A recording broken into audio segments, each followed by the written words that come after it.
Assalomu alaykum, hurmatli 6-sinf o'quvchilari. Bugun biz sizlar bilan inson va jamiyat fanidan fuqarolarning teng huquqliligi mavzusi asosidagi onlayn darsimizni boshlaymiz.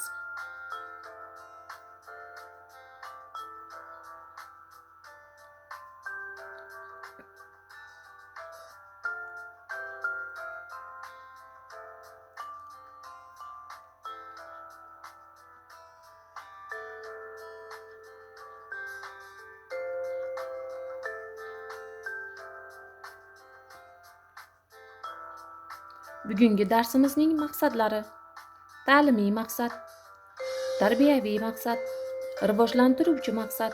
Ta'limiy maqsadimiz fuqaro va huquq tushunchasi hamda fuqarolarning teng huquqliligi haqida ma'lumotga ega bo'lasizlar.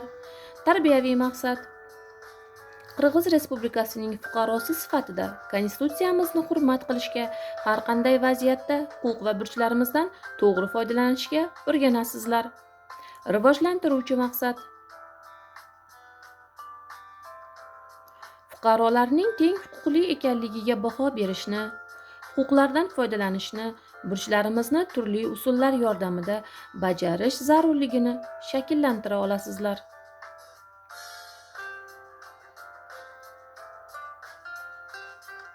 Fuqaro nima? Fuqaro bir mamlakatda doimiy yashab, uning qonunlari bo'yicha huquq va burchlarga ega bo'lgan inson. Fuqaro deb huquqiy asosda ma'lum bir davlatga taalluqli insonga aytiladi. Fuqaro keng huquq va erkinliklarga ega, u ma'lum burchlarni bajaradi. Shuningdek, boshqa odamlarning huquqini, erkinligi va qadr-qimmatini ham hurmat qiladi.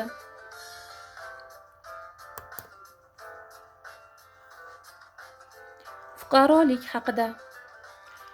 Inson bilan davlat o'rtasidagi inson or-nomusi, asosiy huquqlari, erkinligini tanish va e'zozlashga asoslangan o'zaro huquqlari, burchlari va mas'uliyatini yoritgan muqim, ya'ni doimiy huquqiy bog'lanish.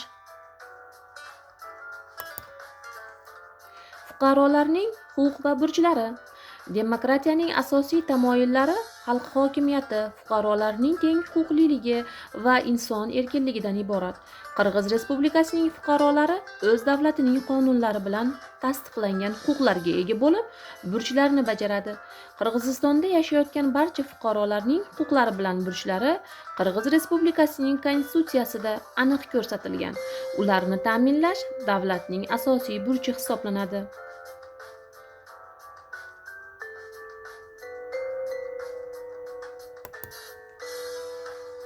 Teng huquqlilik. Qirg'iz Respublikasining barcha fuqarolari millatiga, jinsiga, yoshiga qaramasdan qonun oldida ularning huquqlarining, burchlarining va mas'uliyatlarining tengligi tushuniladi. Qirg'iz Respublikasi fuqarolarining huquqlari. Qirg'iz Respublikasining fuqarolari salomatligining himoyaga olinishiga huquqli. Qirg'iz Respublikasining fuqarolari mehnat qilish va dam olishga huquqli. Qirg'iz Respublikasining fuqarolari turar joyga ega bo'lishga huquqli. Har bir fuqaro diniy e'tiqodlarni erkin tanlashga va e'tiqod qilishga huquqli. Har bir fuqaro erkinlikka va shaxsiy daxlsizlikka huquqli. Har bir fuqaro saylash va saylanishga huquqli. So'z matbuot so'z erkinligiga huquqli. Jamoat tashkilotlariga birlashishga huquqli.